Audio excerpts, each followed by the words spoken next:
ठीक आहे. मॉर्निंग सेशनला आपण म्हणजे आताच्या लेक्चर अगोदरच्या लेक्चरला आपण स्ट्रेट लाईन वरचे स्लोप फाइंड आउट करण्याची जी रिलेशन्स होते कशा पद्धतीने फाइंड आउट करायचं हे बघितलं. म्हणजे ज्यावेळी थिटा अँगल ऑफ इन्क्लिनेशन दिला जाईल त्यावेळी आपण टॅन्जेंट ऑफ थिटा घेऊन स्लोप फाइंड आउट केला होता. आपण त्यावरची 4 एक्झाम्पल बघितली. 45 अँगल असेल तर त्याचा स्लोप असेल 1. 60 डिग्री अँगल असेल तर त्याचा स्लोप आपण √3 बघितला होता. 30 अँगल असेल तर त्याचा स्लोप आपण 1/√3 फाइंड आउट केला होता. आणि 90 डिग्री अँगल असेल तर लास्टला काय मिळालं होतं स्लोप?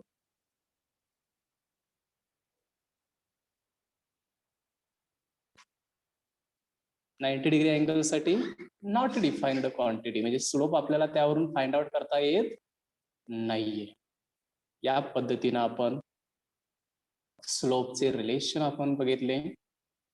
आता दुसऱ्या पद्धतीनं स्लोप कशा पद्धतीनं फाइंड आउट करायचा त्यावरही एक्झाम्पल बघूया. म्हणजेच बघा पुढचा क्वेश्चन लिहा. फाइंड द स्लोप, सर्वांनी क्वेश्चन लिहून घ्या. Find the slope of the line and the slope of a line through the points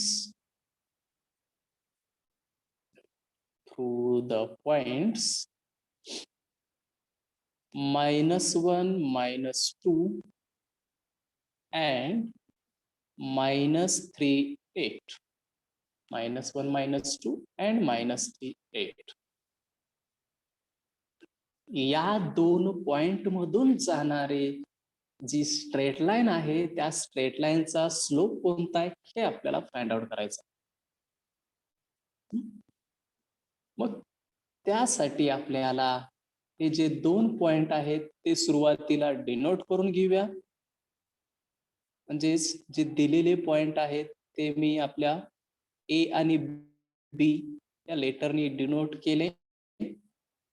A equal to -1, -2 point and B equal to -3, 8 point. A equal to -1, -2 यातला सर्वांनी point आहे दोन्हीही.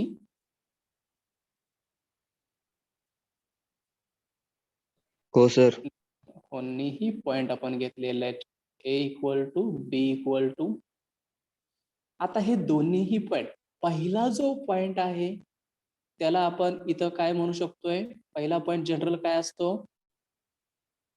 x1 y1. आणि दुसरा point काय असतो?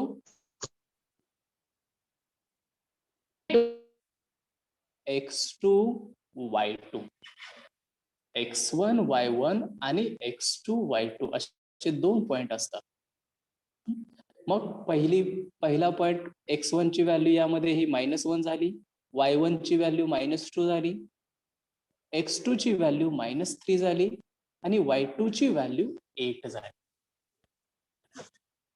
बरोबर आहे. म्हणजे ए आणि बी हे जे दोन पॉइंट आपण घेतलेले आहेत त्यांना कम्पेअर केलं जनरल पॉइंटशी x1 y1 आणि x2 y2, त्यावेळी आपल्याला अशा पद्धतीने या 4 व्हॅल्यू मिळतात. आणि या 4 व्हॅल्यूवरून आपण त्याचा स्लोप फाइंड आउट करूया. म्हणजेच बघा आता स्लोपचं रिलेशन लिहितो मी. स्लोप m इक्वल टू, दोन पॉइंट दिले असतील तर स्लोपचं रिलेशन काय असतो? y2 - y1 upon x2 - x1. बरोबर आहे. लिहून घ्या सर्वांनी. y2 - y1 upon x2 - x1. m equal to y2 - y1 upon x2 - x1. Then put all the values of these points. m equal to means m equal to value of y2, y1, x2 and x1. या value आहेत बघा. y2 is 8, y1 is -2. म्हणजे सुरुवातीला तिथं काय होईल, y2 minus y1 म्हणजेच 8 minus -2. बरोबर, 8 मायनस -2 ही झाली न्यूमरेटरची व्हॅल्यू. आता डिनॉमिनेटरला x2 मायनस x1 आहे, म्हणजेच -3 मायनस -1 होईल. बरोबर आहे. x2 मायनस x1 -3 मायनस -1 म्हणजेच इथं लिहिलं मी -3 मायनस -1. मी व्हॅल्यू पुटअप केल्या x1 y1 x2 y2 आणि आता हे सिम्प्लिफाय करतो. m इक्वल टू सांगा 8 मायनस मायनस प्लस 2 म्हणजेच काय झालं ते तो न्यूमरेटर 10 झाला. डिवायडेड बाय हेही -2. बरोबर आहे. हेही कॅल्क्युलेशन तुम्ही कॅल्क्युलेट किती करा, पण जनरल कॅल्क्युलेशन आहे, सिंपल कॅल्क्युलेशन. 10 अपॉन -2 झाला. आता यामध्ये भाग जात असेल तर भाग घालवायचा, पॉइंट मध्ये कोणीही व्हॅल्यू फाइंड आउट करायची नाही. म्हणजेच आपलं देअरफॉर आले आन्सर येईल m इक्वल टू कितीचा भाग जाईल इथं, 5. -5. बरोबर आहे. मायनस आहे असा आणि 2 पंचे 10 म्हणजेच आपली m ची व्हॅल्यू किती मिळेल, -5. स्लोपची व्हॅल्यू मिळाली आपल्याला -5. लक्षात सर्वांचे आहे. 2 पॉइंट्स ज्यावेळी दिलेले असतील त्यावेळी आपल्याला स्लोप या पद्धतीने मिळेल. समजते सर्वांना हे? हो. ओके, अजून एक एक्झाम्पल घेऊया त्या सर्वांनी. Find the slope of the line, slope of a line passing through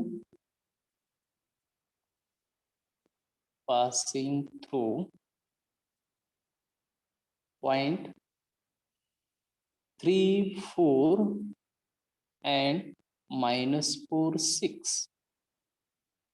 3, 4 and -4, 6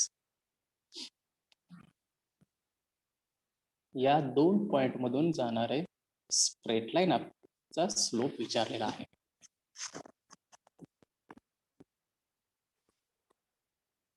Then first we suppose or let these 2 points denoted by A and B, means let A equal to 3, 4 and B equal to -4, 6. Denote this or compare these points to general point x1 y1 x2 y2. जे general point आहेत आपले x1 y1 आणि x2 y2 ते दिलेल्या पॉइंटशी compare करायचे. म्हणजेच आपल्याला x1 ची व्हॅल्यू 4, y1 ची x1 3 y1 4 x2 ची -4 आणि y2 ची 6 या पद्धतीने आपल्याला 4 व्हॅल्यू मिळतात, x1 y1 x2 y2. आणि एकदा का या व्हॅल्यू मिळाल्या का आपलं स्लोपचं रिलेशन लिहायचं. स्लोपचं रिलेशन 2 पॉइंट मधलं आपलं असतं m equal to y2 minus y1 upon x2 minus x2 minus x1. मग व्हॅल्यू टाकूया आपण आता. y2 मायनस y1 ची व्हॅल्यू ही y2 आणि ही y1. काय येईल y2 minus y1, 6 minus 4. 6 minus 4 is equal to 2. Okay, त्यानंतर x2 मायनस x1 म्हणजे -4 मायनस 3, 7. 4 मायनस 3. हे मिळालं आपल्याला. आणि आता हे कॅल्क्युलेट करूया. m इक्वल टू 6 - 4 वरती आलं 2, -4 - 3 खाली आलं -7. 7. म्हणजे 2/-7 आलेला आहे. म्हणजेच आपल्याला m इक्वल टू मिळाले. आता इथं भाग जात नाहीये आपल्याला, 2 ला 7 भाग जात नाहीये, म्हणून लगे पॉइंट मध्ये व्हॅल्यू काढायची नाही आपल्याला, आहे असं आन्सर ठेवायचं. फक्त काय करायचं आपल्याला यामध्ये, मग करता येईल आपल्याला काय, डिवाइडचं मायनस साइन -10. सर न्यूमरेटरला डिवाइडचं न्यूमरेटरला आणि न्यूमरेटरचं डिवाइड. म्हणजेच -2/7. 7. हे आपली स्लोपची व्हॅल्यू असेल. m equal to -2/7.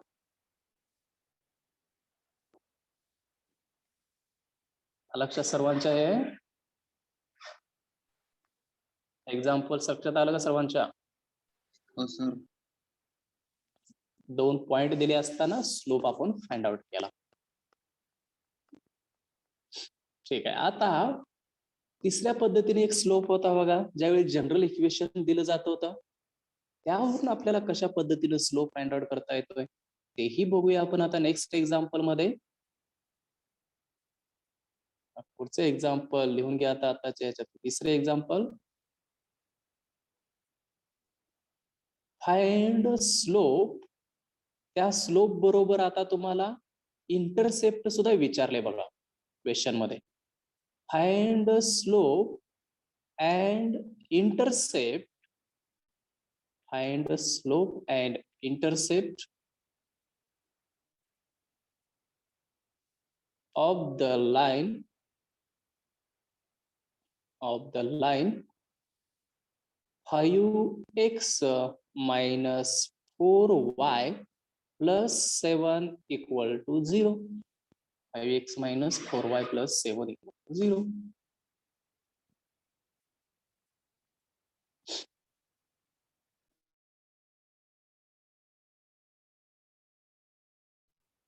आपल्याला स्लोप आणि इंटरसेप्ट दोन्हीही विचारलंय. मग क्वेश्चन लिहिल्यानंतर आपण जे हे इक्वेशन दिलेलं आहे ते सुरुवातीला इक्वेशन लिहूया. म्हणजे given 5x minus 4y plus 7 equal to 0. हे इक्वेशन आहे. आता या इक्वेशनला आपल्याला कंपेअर करावं लागेल कोणत्या इक्वेशनशी? कंपेअर जनरल इक्वेशन काय असतं आपलं? ax plus by plus c to 0. ax plus by plus c equal to 0. हे आपलं जनरल इक्वेशन आहे. या इक्वेशनशी आपल्याला हे कंपेअर करायचं आहे. Compare with ax plus by plus c equal to 0. म्हणजेच x चा कोएफिशियंट इथं 5 आहे, इथं x चा कोएफिशियंट आहे. म्हणजेच आपल्याला a ची व्हॅल्यू काय मिळणार? 5 मिळणार.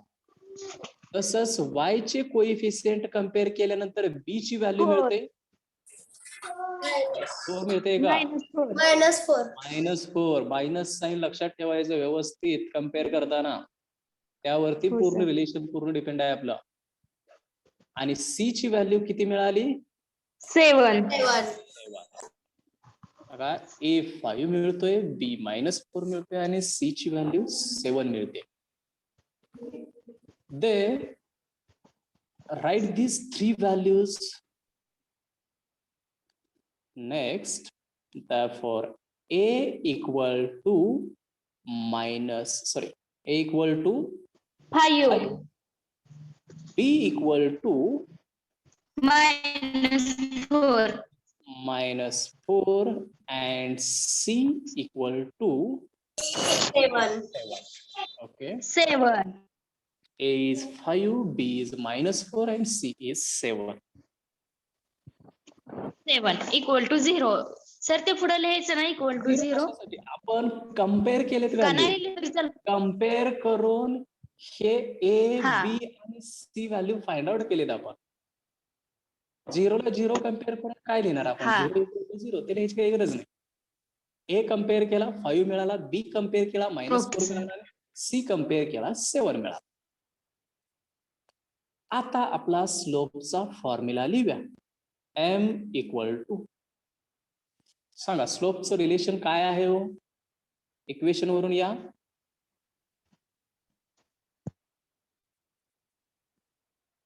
स्लोपचं रिलेशन मी दिलं होतं शेवटी बघा. -a/b हे आपलं स्लोपचं रिलेशन आहे, स्लोपचा फॉर्म्युला आहे की ज्यामध्ये आता व्हॅल्यू टाकतोय, मायनसला मायनस आहे असं लिहायचंय. मायनसला मायनस आहे असं. ए ची व्हॅल्यू किती आहे? 5. 5 टाकली 5. खाली बी ची व्हॅल्यू किती आहे? -4. -4. ए टाकला, बी टाकला. आता सिम्प्लिफाय करताना हे मायनसला मायनस तेवढं कॅन्सल होईल बरं का. हे मायनसला हे मायनस तेवढं कॅन्सल. 5 ला 4 न भाग जाईल का हो? नाही जाणार. त्यामुळे आपल्याला m स्लोपची व्हॅल्यू मिळाली. आपल्याला m = 5/4. Therefore m = 5/4 हे आपलं आन्सर स्लोपचं. m = 5/4 हे रिलेशन ही व्हॅल्यू आपली मिळाली स्लोपची. मग त्या क्वेश्चन मधला एक पॉइंट आपला सॉल्व्ह झाला. अजून आपल्याला काय काढायचं आहे? इंटरसेप्ट काढायचे. Intersect of line. मग इंटरसेप्ट साठी हे -a/b सर्वांचं झालं 5/4. हो सर. ओके. नेक्स्ट किंवा therefore नाव लिहूया इथं. नाव एक्स इंटरसेप्ट म्हणजे दोन्हीही इंटरसेप्ट आपल्याला काढायचे. सेपरेट आपल्याला फक्त एक्स विचारला नाही किंवा वाय विचारला नाही, फक्त इंटरसेप्ट विचारलं. एक्स आणि वाय दोन्हीही काढायचे. मग इक्वेशन वरून एक्स इंटरसेप्ट फाइंड आउट करायचा फॉर्म्युला काय हो? दिलेला फॉर्म्युला सकाळी मी. y - y1 सर तोच का?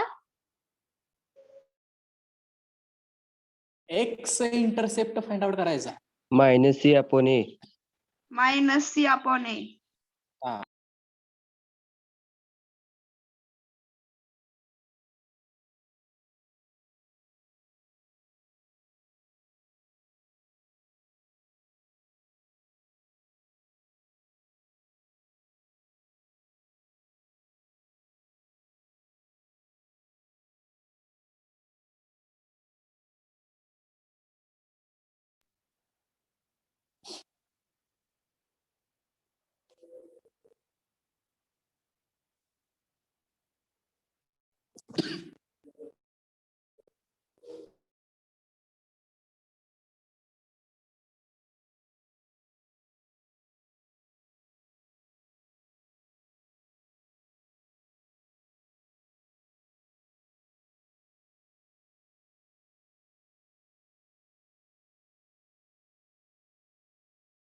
सेवन अपॉन 5.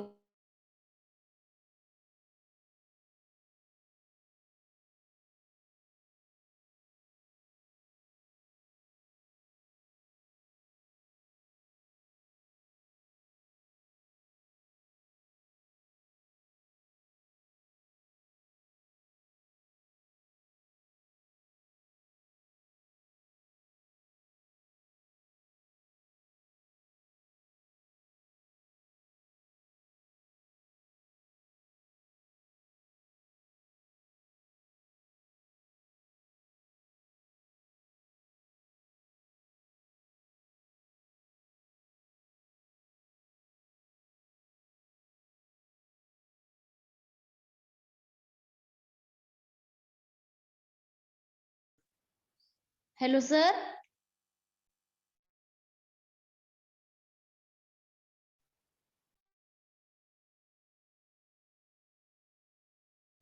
सर तुमचा ठीक आहे. आवाज येत नाही. x intercept equal to minus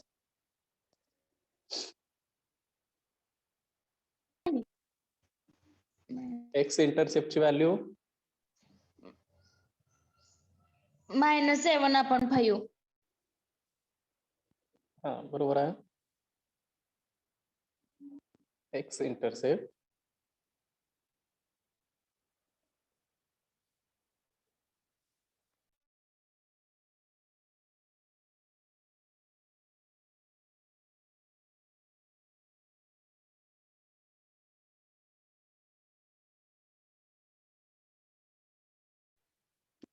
झाले का सर्वांचे x इंटरसेप्ट? हो सर. कारण 7/5 ला काही डिवाइड होणार नाहीये, त्यामुळे आहे असं त्याचा आन्सर राहील -7/5.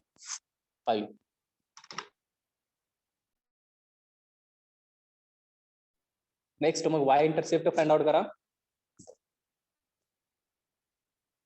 y इंटरसेप्टचा फॉर्म्युला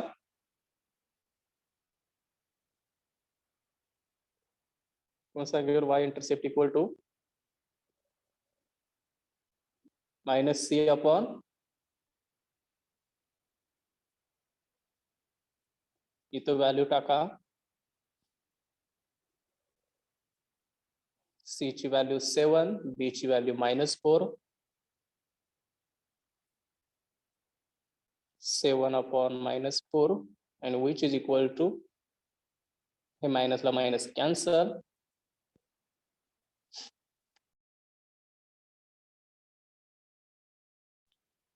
सेवन अपॉन फोर म्हणजे therefore y intercept equal to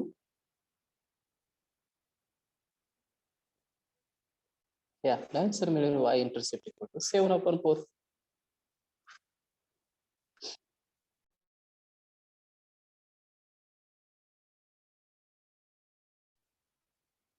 आले का सर्वांचे हो x इंटरसेप्ट आणि y इंटरसेप्ट?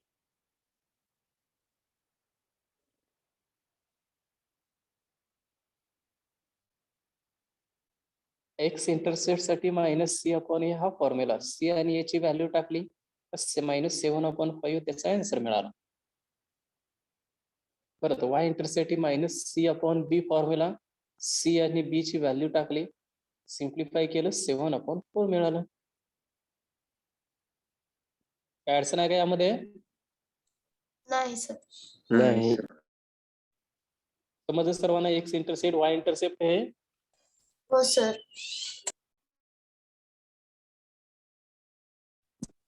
ठीक आहे. आता या स्लोप फाइंड आउट करण्याच्या मेथड वरून आपण पुढे आता इक्वेशन फाइंड आउट करायची, ही एक्झाम्पल कशा पद्धतीने फाइंड आउट करता येतील तेही बघूया. इक्वेशन फाइंड आउट करण्यासाठी क्वेश्चन लिहा मग सर्वांनी. Find the equation of line. Find the equation of line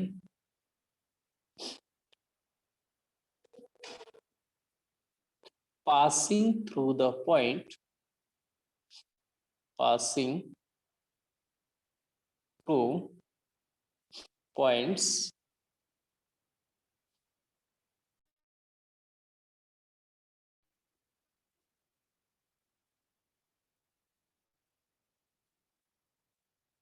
one seven and slope म्हणजे एक पॉइंट दिलेला आहे आणि slope 2. Point is 17 and slope is 2. Then find the equation of straight line.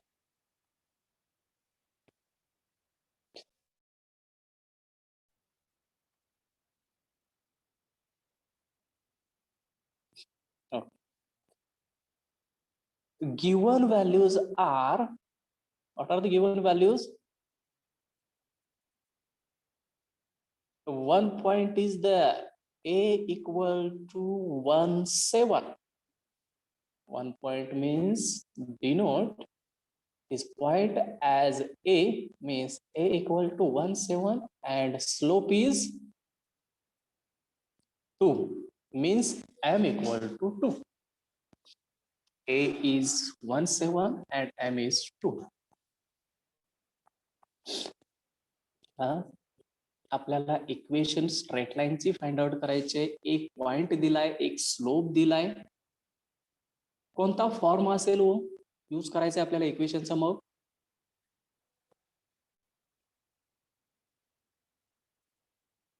कोणता फॉर्म असेल?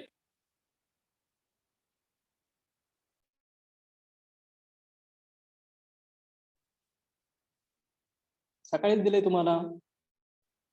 एक पॉइंट आणि स्लोप दिला असेल तर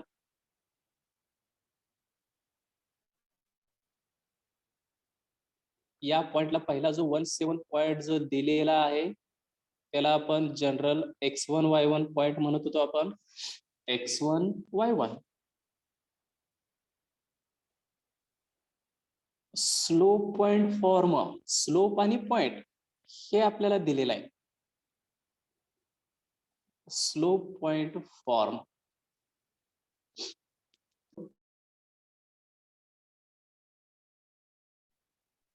आहे का y वैद्य? minus 1 plus m bracket x.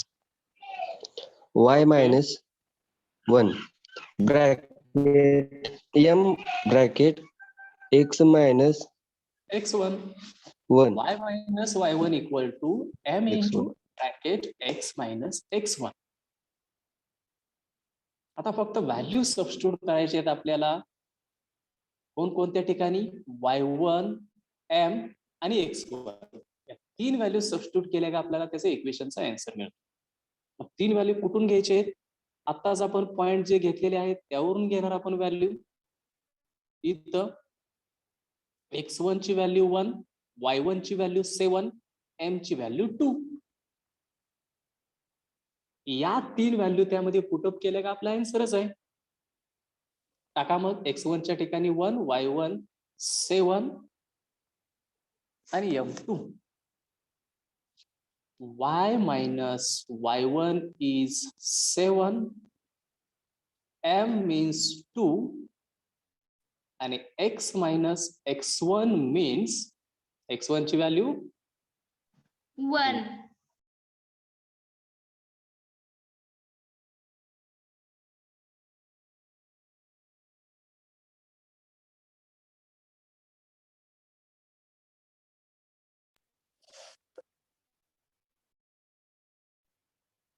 y1 7, x1 1 आणि m ची व्हॅल्यू 2 टाकली. आता हे सिम्प्लिफाय करतोय. y minus 7 आहे असं. हे सिम्प्लिफाय करायचं म्हणजे ब्रॅकेट काढून टाकायचं आहे आपल्याला. याचाच अर्थ 2 न x ला मल्टिप्लाय करायचं आणि 2 न 1 ला पण मल्टिप्लाय करायचं. मग 2 into x काय होईल हो इथं? 2x 2x 2 into x म्हणजे 2x आणि 2 into -1 म्हणजेच -2. आता ब्रॅकेट सिम्प्लिफाय करायचं आपल्याला माहित आहे. ब्रॅकेटच्या बाहेर जी व्हॅल्यू असते त्यानं आपल्या दोन्ही व्हॅल्यूला मल्टिप्लाय करायचं आहे. त्या पद्धतीनं आपल्याला 2x - 2 मिळालं. आणि आता सिम्प्लिफाय करूया. ही जी प्लस y ची टर्म आहे ती उजव्या साईडला घेऊया. आणि जो मायनस कॉन्स्टंट -y होईल आणि ह्या -2 डाव्या साईडला घेतल्यानंतर +2 +2 होईल. म्हणजेच इथं उजव्या साईडला हा 2x ला 2x आहे असा ठेवला. +y इथं x च्या जवळ आणलं, -y झालं. आता हे लेफ्टला काय राहतं? -7 ऑलरेडी आहेच. हे -2 लेफ्टला आणल्यानंतर काय होईल हो?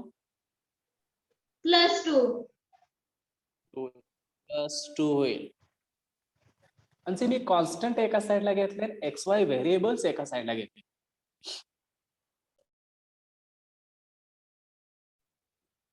आता त्यावरून इक्वेशन तयार होईल काय? -7 + 2 म्हणजेच -5 इक्वल टू 2x - y. आणि हेच आपल्या इक्वेशन आपल्या रेग्युलर याच्यामध्ये लिहायचं 2x मायनस वाय अगोदर आणि त्यानंतर हे -5 हे आपलं आन्सर.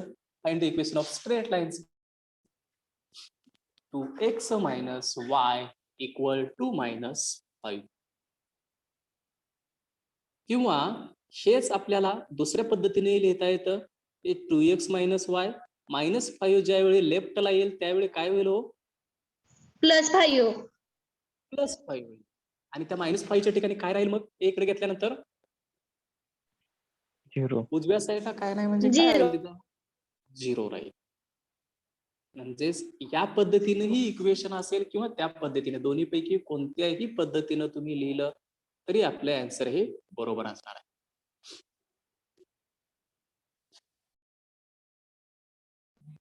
लक्षात सर्वांच्या आहे?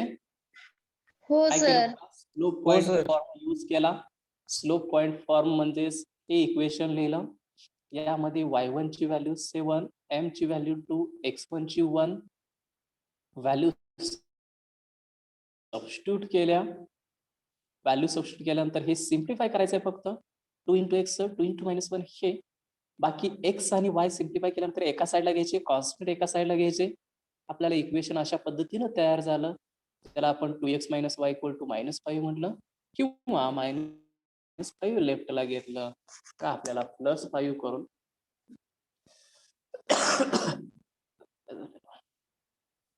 +5 करून इक्वल टू 0 करता येईल. लिहून झालं का सर्वांचं मग हे? नाही सर. हो सर. लिहून घ्या ज्यांचं राहिलंय त्याने पडते. त्या पद्धतीने इक्वेशन आपल्याला स्ट्रेट लाईनची फाइंड आउट करायची आहेत. एक स्लोप दिला होता, एक पॉइंट दिला होता, तर आपण या पद्धतीनं फाइंड आउट केलं. झालं सर. हो सर. ठीक आहे. अजून एक एक्झाम्पल घेऊया त्यावरती. Find the equation of straight line. Find equation of straight line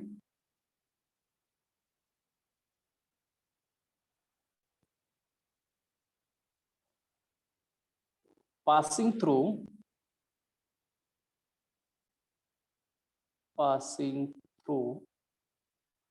point आहे, passing through the point 2, 5, passing through the point 2, 5 and slope -4/5. slope is -4/5. Procedure तीच आहे, फक्त कॅल्क्युलेशन व्यवस्थित करायचं आहे. कॅल्क्युलेशन काय आपण 5वी 6वी पासून शिकत आलेलं कॅल्क्युलेशन आहे.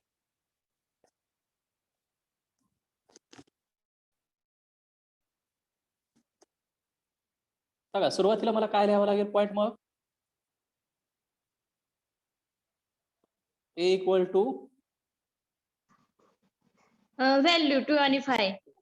आणि m इक्वल टू -4/5. -4/5. आणि हा जो पॉइंट आहे त्याला वरती लगेच पहिलं व्हॅल्यू x1 दुसरी व्हॅल्यू y1 लिहायची म्हणजे आपल्याला लगेच ती व्हॅल्यू त्यामध्ये पुट अप करता येईल.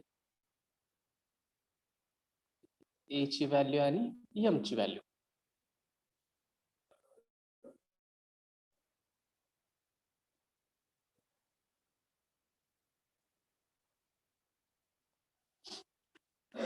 आता इक्वेशन लिहा slope point फॉर्मचं.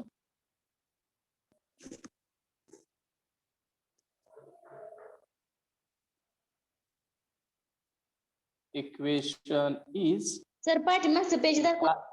y minus y1 equal to m into x मायनस x1 की ज्यामध्ये आता व्हॅल्यू सबस्टिट्यूट करणार.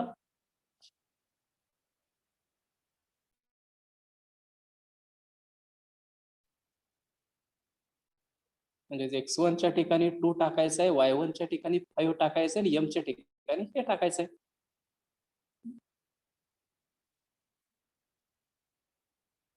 करूया मग. इथं y मायनस y1 म्हणजेच y1 ची व्हॅल्यू किती आहे?